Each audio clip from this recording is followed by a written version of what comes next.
Good evening, everyone. This is the work session for February 9th, 2026, beginning at 6 p.m. Can we all please rise for the Pledge of Allegiance? Pledge allegiance to the flag of the United States of America and to the republic for which it stands, one nation, under God, indivisible, with liberty and justice for all.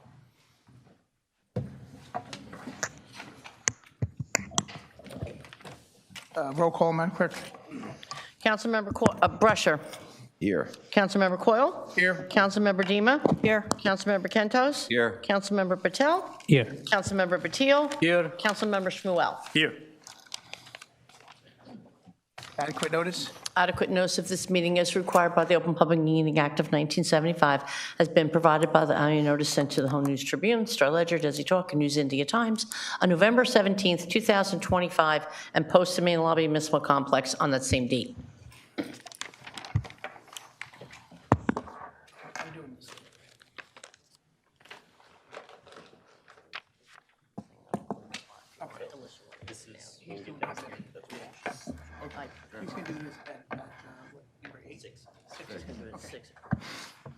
Good enough.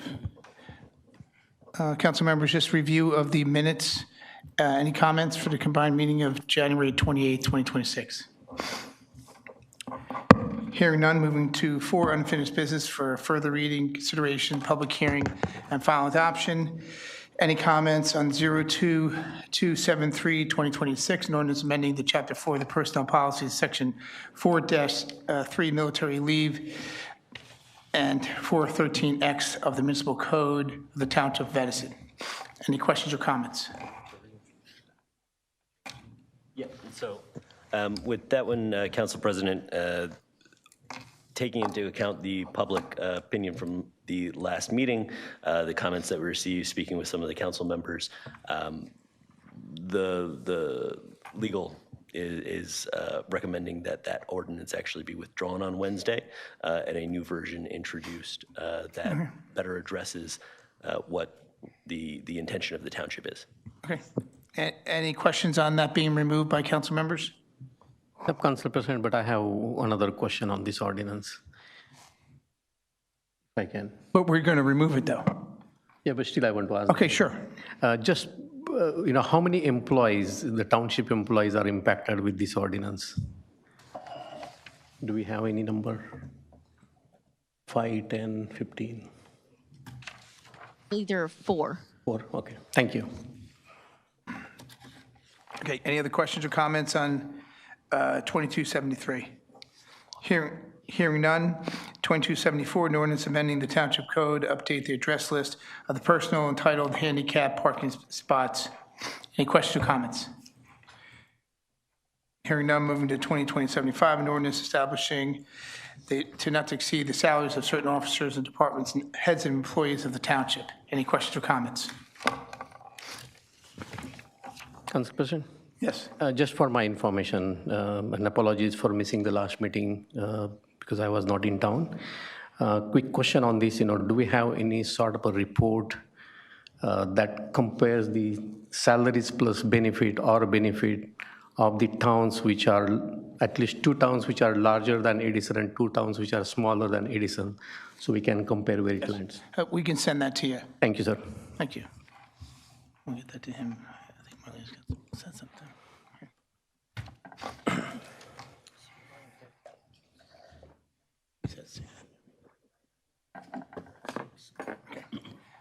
Just number 6, proposed ordinances. Council President, I would Have the floor. thank you. I'd move to make an amendment to the to addressing council, Chapter 2.13. The ordinance is before everybody here. I'd move to add that to the agenda, if everybody could review it.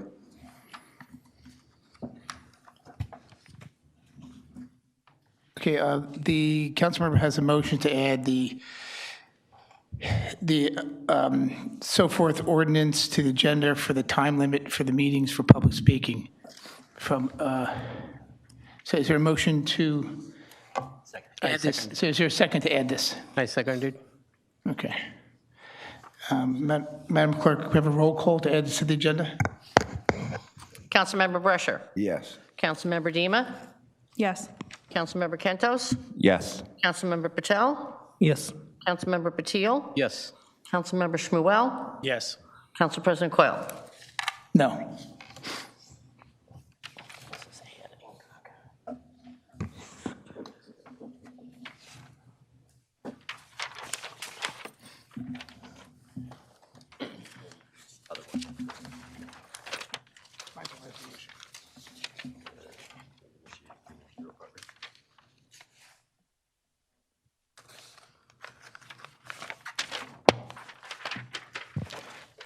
Okay, the proposed ordinance is in 6, the ordinance of the Township of Edison, Edison County of Middlesex, the state of New Jersey, authorizing the acquisition and negotiation of the agreement of real property and/or property interest and required for the drainage project that is planned for the area of Calvert Avenue and Abbott Court and Wayne and Huntington Road. Any questions or comments? Council President, Yes. I'm extremely happy that I think it's after 8 years, finally. Thank you, former Councilman Bob Deal, for working through, and thank you, administration. We were chasing this project year over year, and finally it is coming to the fruition. Again, thank you. I'm in fully support of this. Thank you. Any questions or comments? Hearing none, we'll move to 7. We got from the Business Administrator, A. Any questions or comments? From the Department of Finance, A, B, C, D, E, and F. Any questions or comments on the following item 8? Hearing none, moving to item 9 from the Department of Health, A. Any questions or comments?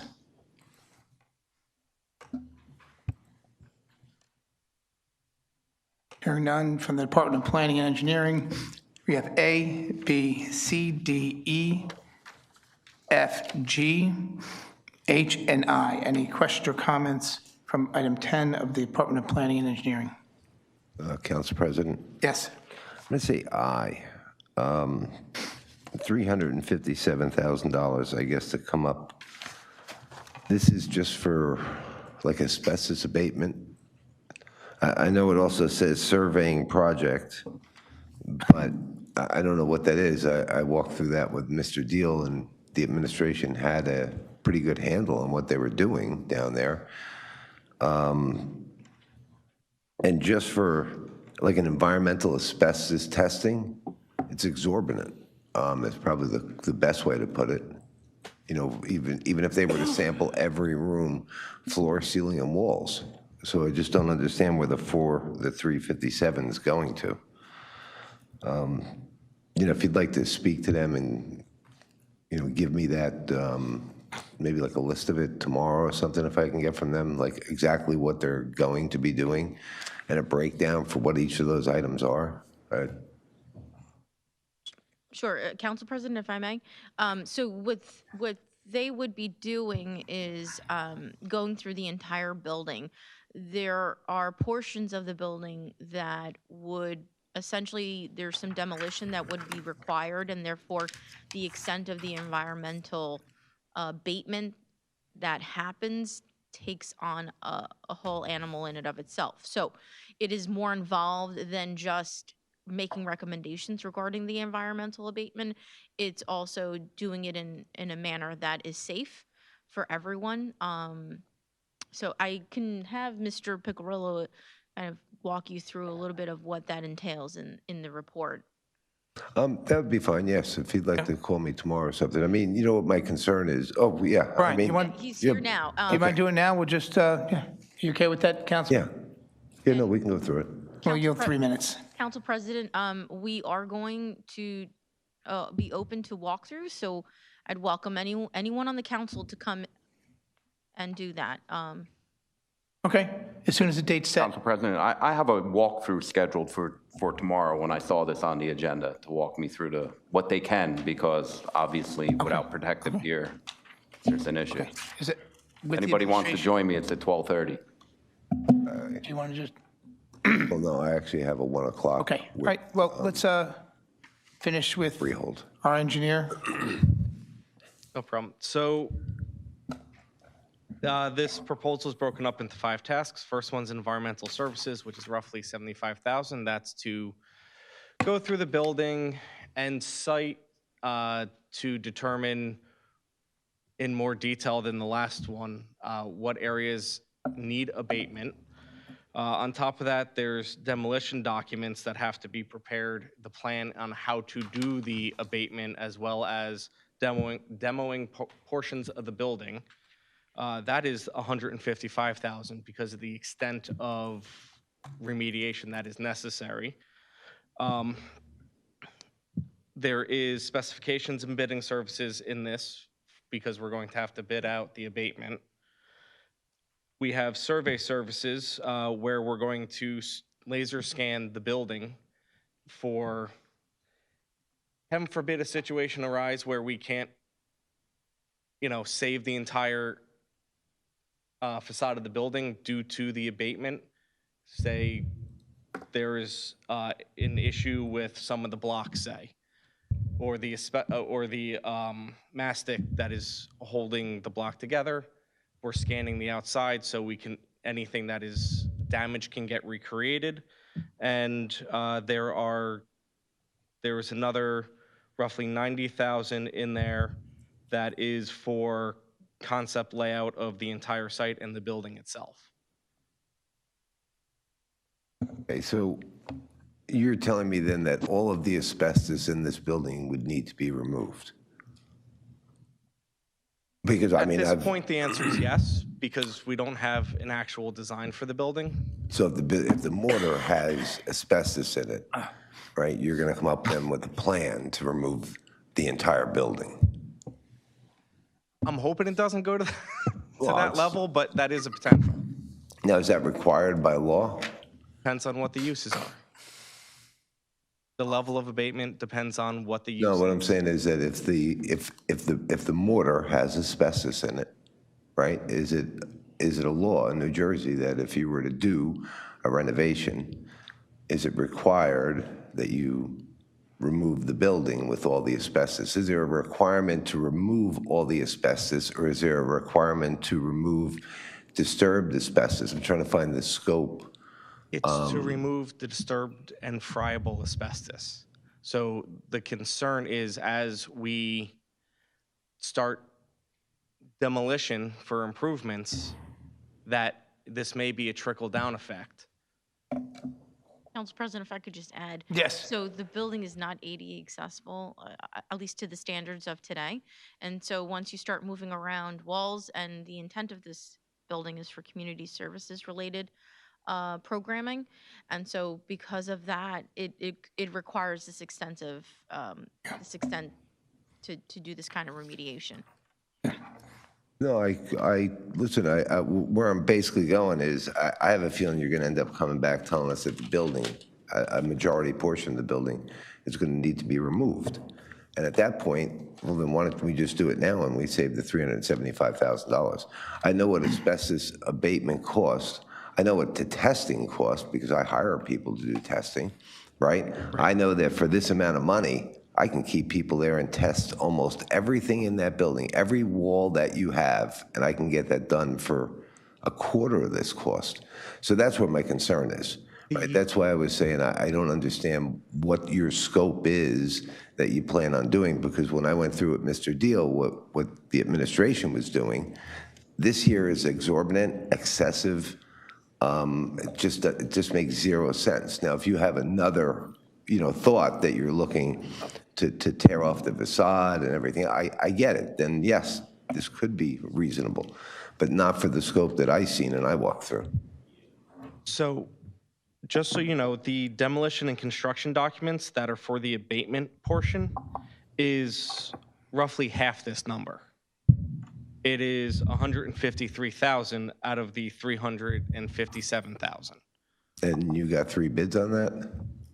It's a professional service. Well, okay. So Okay, I understand, right? Professional service, we can give it to my brother for professional service and give him $4.9 million. And I get it, you don't need approval, but I'm just saying prudence, right? And good governance means that you do bid it. This was bid.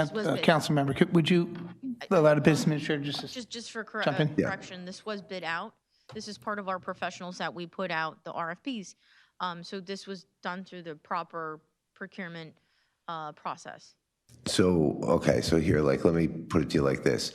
That's not 3 bids though, right? Because did you get 3, so you didn't get 3 separate bids? That was my point. So we have a list of engineers. Right, that we approved for you to get pricing from. And I don't have a problem with that. Did you get pricing from 3 different engineering firms is my question.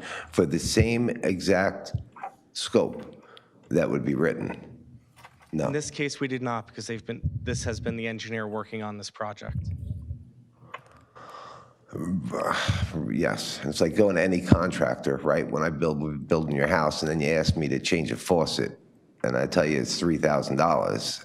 Right, but That's if I my go point to here. another engineering firm, they can't reuse the work that was done previously under somebody else's license. They may, and most likely will have to redo the same scope of work that was done previously. For them as to well. redo the whole scope of work, I bet you it'll be less than $375. And you have all your vendors, but I'm just saying, to me, it's just good governance. So, okay, I just don't feel comfortable since we didn't bid it, that's all. Thank you. Real quick, Council President, just real quick, you mentioned lasering the front of the building. Is there, if the building has to come down because that property's on the Rossi, is it required we keep the facade? We have to put the same facade back up? I thought we just had to stay within the 4 corners of the building. You need to stay within the general footprint of the building. Right. The lasering is if we can recreate some of it, say we have to take it down, hypothetically. If we're taking it down and we want to recreate some of those elements, like the boys and girls gym entrance or the original structure with the tower, and we want to recreate elements, that laser scanning gives us the opportunity to do that. Understood, thank you. Thank you, council members. And for what I'm hearing from you, Rich, if you feel it's not a good idea to invest money, good money on top of bad money, that's something we can have a discussion with the mayor and the administration and see if it's better off knocking the building down rather than continue seeing if we can reconstruct it. It's a 2-point process, right? From the scope that I walked through, this seems totally excessive. If the scope has been enlarged, right, and now you're going to look into the mortar of the building and everything else, which I don't think you need to for the scope that they originally had, really, then yes, so it really could go either way. Okay. Listen, I think we can definitely have that conversation, and we'll table that for this week sometime. We'll see if we can have a conversation with the administration. Thank you. Moving. Council President, I have a quick question on that. The Stilton Community Center, that's the building we're talking about, right? I thought, we changed all the windows and we're planning to put the split system inside. Now we are kind of backtracking and thinking about demolishing the building? Well, so the windows have not been replaced. Okay. So that was put on hold. The only thing that was done there, which actually helped a bit, it was the roof. That was done. Okay. Thank you. Okay. Any other questions or comments? Moving forward to 11 from the Department of Public Works, A, B, and C. Hearing none, moving to 12 from the Department of Recreation. Any questions or comments? 13, going from the Chief of Fire. A, any questions or comments? Moving to 14 from the Chief of Police. Any questions or comments?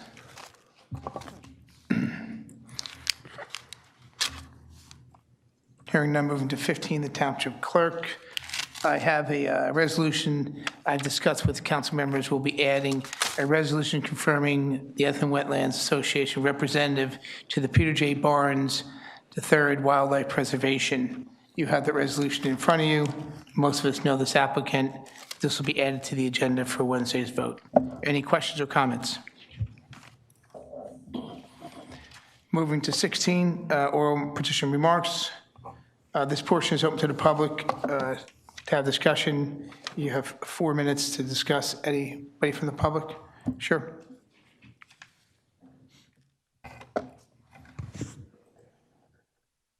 Joel Bassoff, Beach Lane, Edison.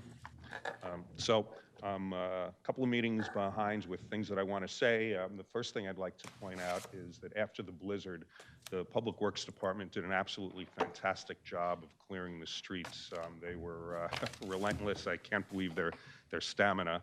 And the fire department did a great job of being proactive. I saw they cleared the ice and snow from the fire hydrant near my house. I assume they were going all over town and doing that. So kudos to our untiring members of the Public Works and Fire Departments. Now, at the last meeting I did come to, I used this slot to highlight the best qualities of the council members whose terms ended in December, and I didn't get a chance to congratulate the newly elected council members and officers because with only 4 minutes, your time runs out. So I'll use my precious 4 minutes now to congratulate our newly elected council members. Councilman Kentos is no stranger to the public side of this dais, and he's well-versed in both Edison history and current events, and it's good to see that Mr. Kentos is finally on that side of the podium. Councilman Birol Patel is no stranger to public service. He's been a member of the Board of Education, and it's good that his experience in public policy will now be added to this council. I'm sure it'll be a huge benefit to the council and the public. And Councilwoman Dima is to be congratulated. She's bound to bring a fresh perspective and youthful energy to the council. And congratulations to you, President Coyle, on your election as council president for 2026.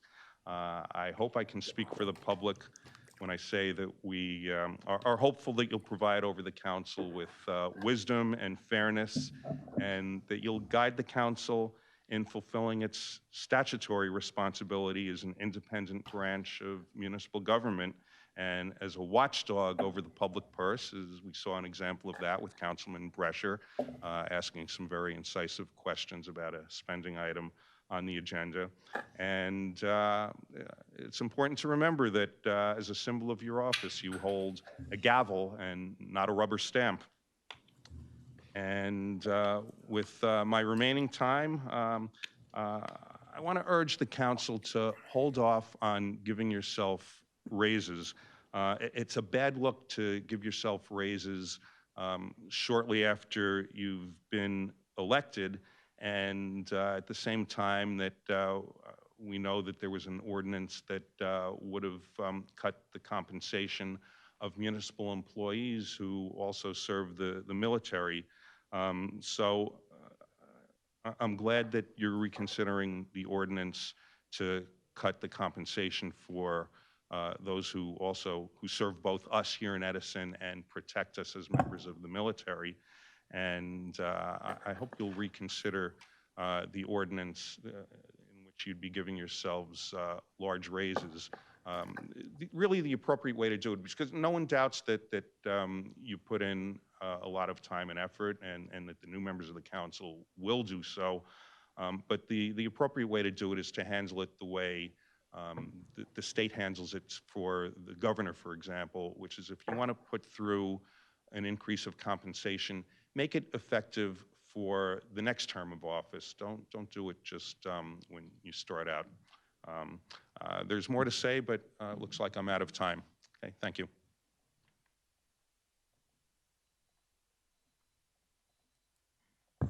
And any other members of the public that want to speak? Please.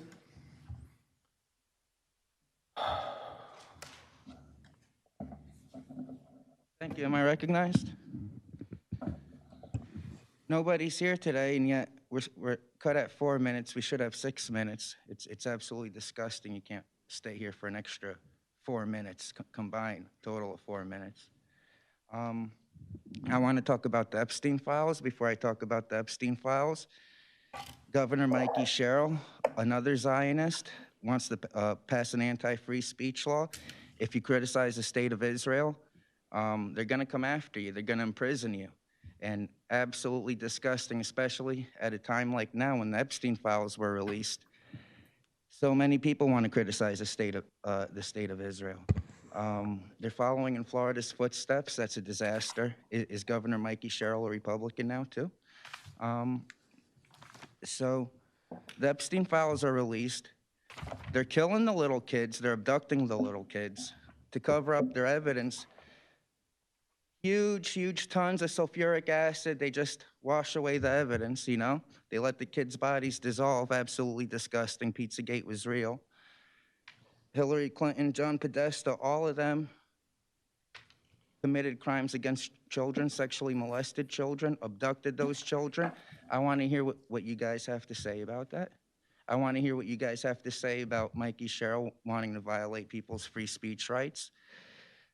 Only when it concerns the state of Israel, I want you guys to explain to me why I can come here, criticize Edison, New Jersey, criticize the United States of America, but if I criticize Israel, I can risk imprisonment, or I could risk getting college benefits or anything like that taken away from the state. So it really goes to show you who's ruling over us. You know, I can come up here and call Donald Trump a sex predator. There were lawsuits that came out where the lawsuits were taken back, but in the lawsuit, allegedly had sex with a minor, had sex with a child, Donald Trump. So if I can say that, and I can't criticize the state of Israel, where are we going now? We can't come up here and say the state of Israel killed American soldiers on the USS Liberty. You can't come up here and state facts. Only one country ever committed a terrorist act against the United States of America, and they got away with it. We allowed them to get away with it. We cover it up. You can kill American soldiers. If you're the state of Israel, they will cover it up. So your Democratic Party, all of you guys, you're kidnapping the kids. Regular citizens, you understand, we have to pay a parking ticket. We can't even go out without paying a parking ticket. We'll get our driver's license revoked. Why is it okay that you guys get to kidnap the kids, rape the little kids? Do you have anything to say? Joe, you took a picture with Joe Biden. You took a picture with Joe Biden when he was on the news, sniffing the little kid's hair, doing all this creepy shit with all these kids. Can you explain that? I wouldn't take a picture with Bill Clinton. I won't take a picture with Joe Biden. I won't take a picture with Donald Trump. I won't take a picture with anybody that's accused of any pedophilia, anybody that's friends with Jeff Epstein. Council President Joe Coyle, can you please explain why you took that photo with Joe Biden? Can you commit mass atrocities and you'll still want to take the photo with the person? Why is that? Is it because their position is more important? How many people does someone have to behead? How many kids do they have to rape before you say, hey, I don't want to take a photo with this person? Is it acceptable to rape 100 kids, Joe? Is it acceptable to rape 200? What about 300 kids, 400 kids? Joe, can you rape 400 kids? Would you still take the photo with Joe Biden? Time's up. Thank you. Any other comments from the public? Please come to the podium. Yes.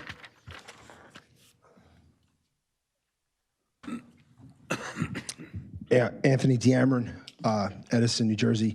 There was a couple things I wanted to say. I'll save some from Wednesday, but I was this past weekend I was out of town for these tournaments, wrestling tournaments, sports, rec stuff, and they're quite amazing. They generate a ton of revenue for these towns. I actually had an opportunity to pull aside one of the or a couple of the people that run these wrestling tournaments. This one happened to be a wrestling tournament, but there's just a lot of opportunity. I had a question.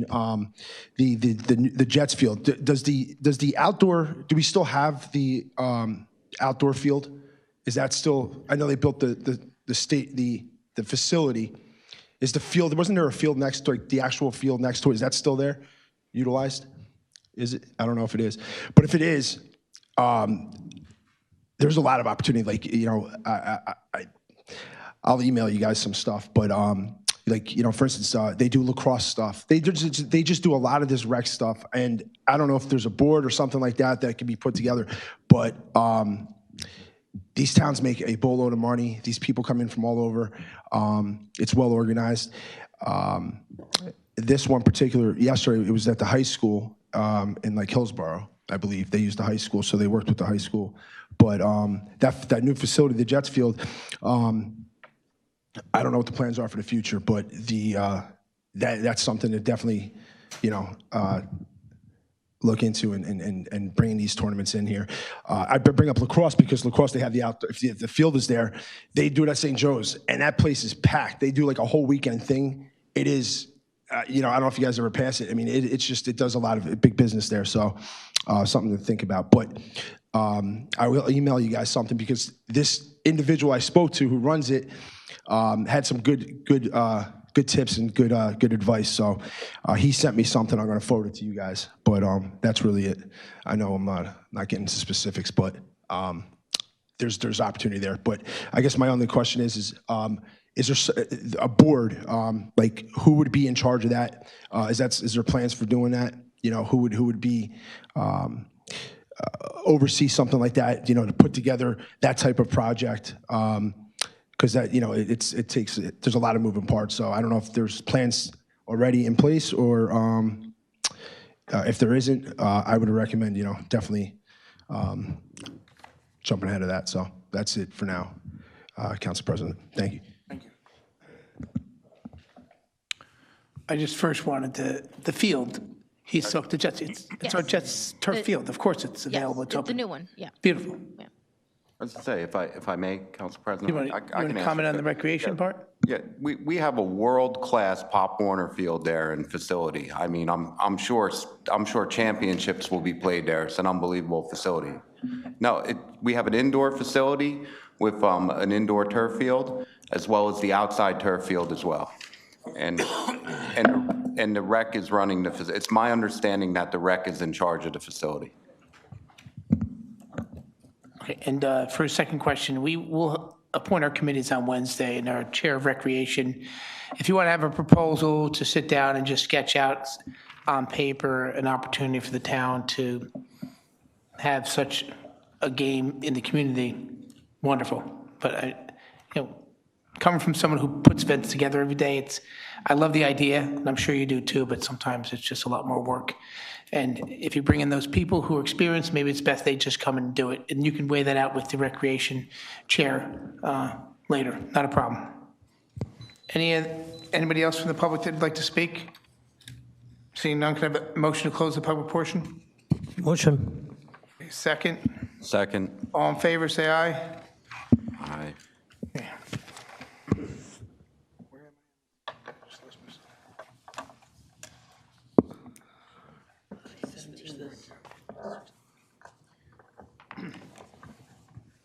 Okay, we're going to skip the council committees. We'll have that ready tomorrow for Wednesday's meeting. However, we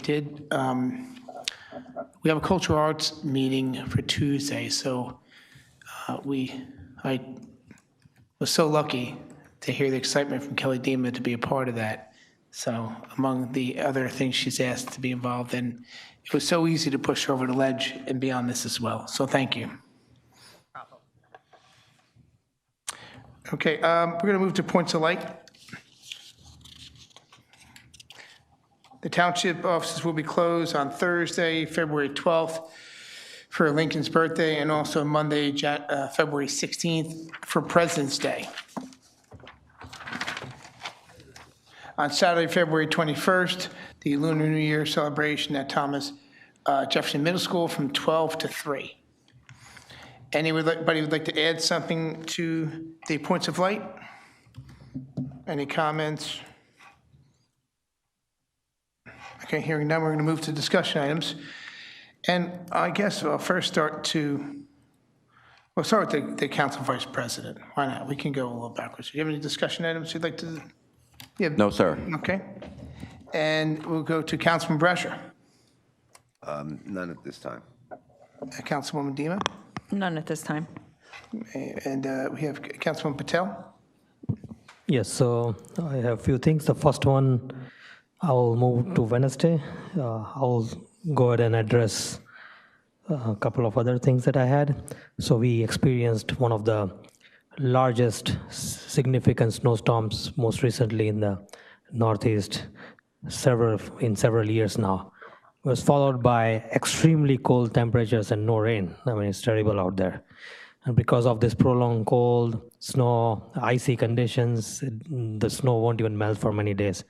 So I want to acknowledge, echo sentiments of Mr. Bresoff for DPW. Despite of all the situations, they did wonderful job across the town, made the roads and everything accessible.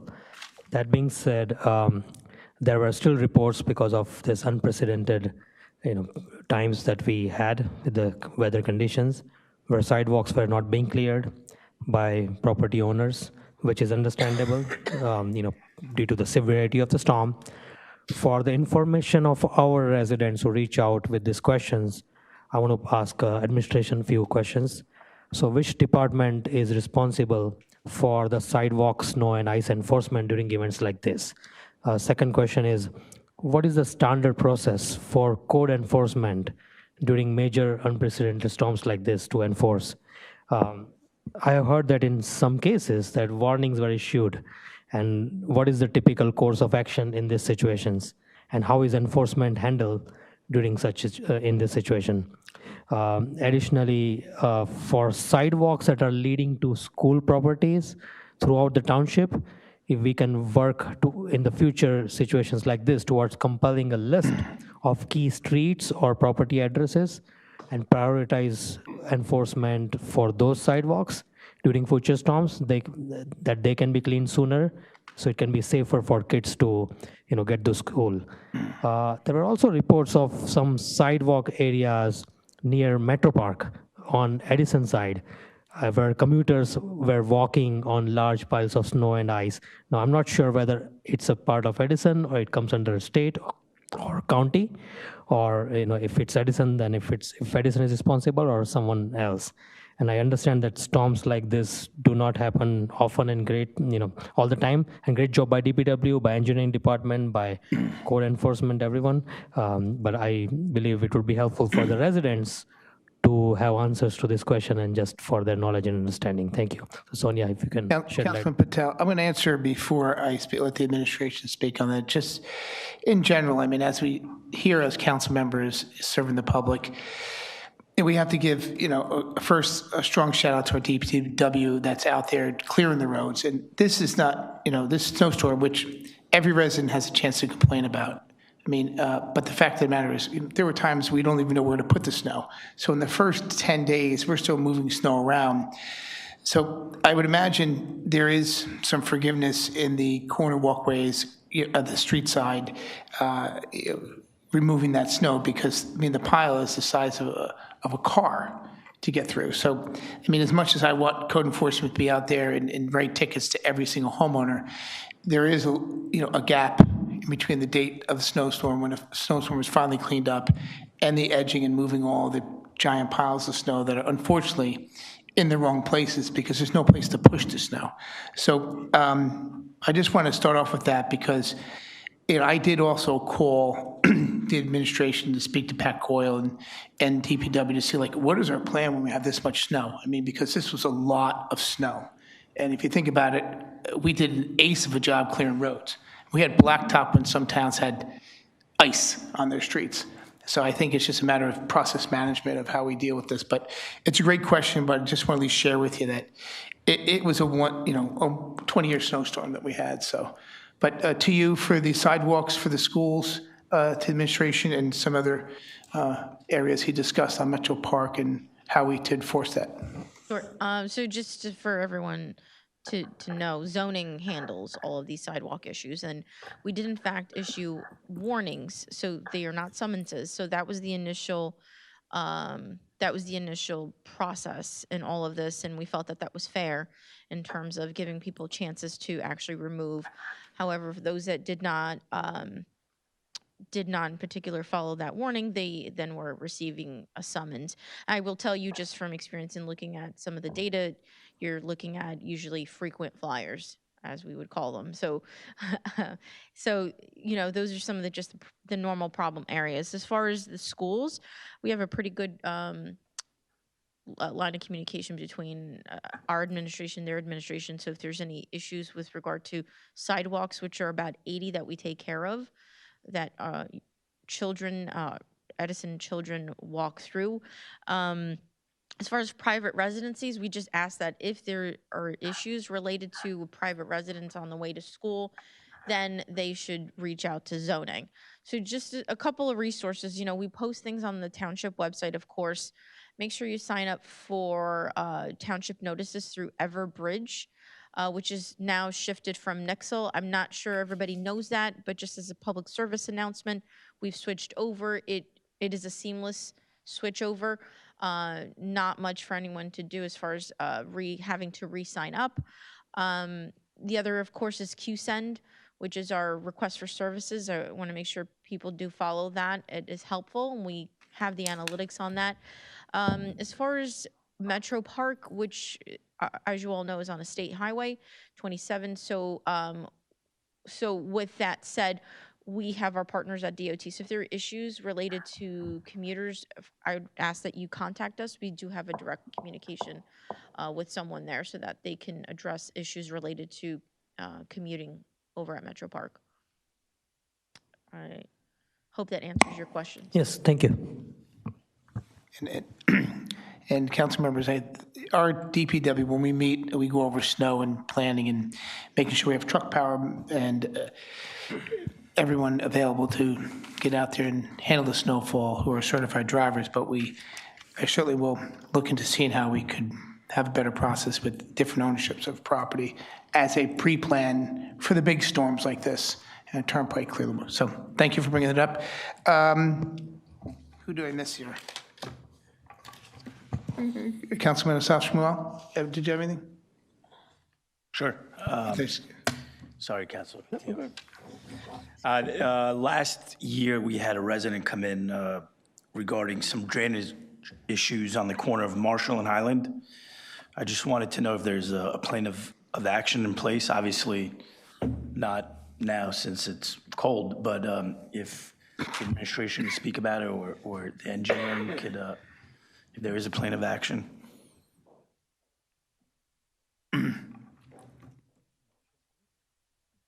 Councilman, as we discussed towards the end of last year, we did some survey work out there, taking measurements to see if we had to install inlets or if we can get away with actually fixing the grading of the roadway itself. Right now, based on that information, it looks like we can get away with resurfacing and reinstating the valley gutters that were supposed to be crossing those intersections to keep the water moving. That being said, it's tentatively on the paving program we're currently assembling to get out to bid. In an ideal world, late spring. Late spring is to address it. Okay, thank you. You're welcome. Thank you. Thank you, Councilman. Thank you, Council President. None at this time. Okay. Thank you, sir. Did I miss any council members? I went in a different order. Hearing none. Councilman Brescher, a motion to adjourn? Motion to adjourn. All in favor, say aye. Aye. This meeting's adjourned 6:45.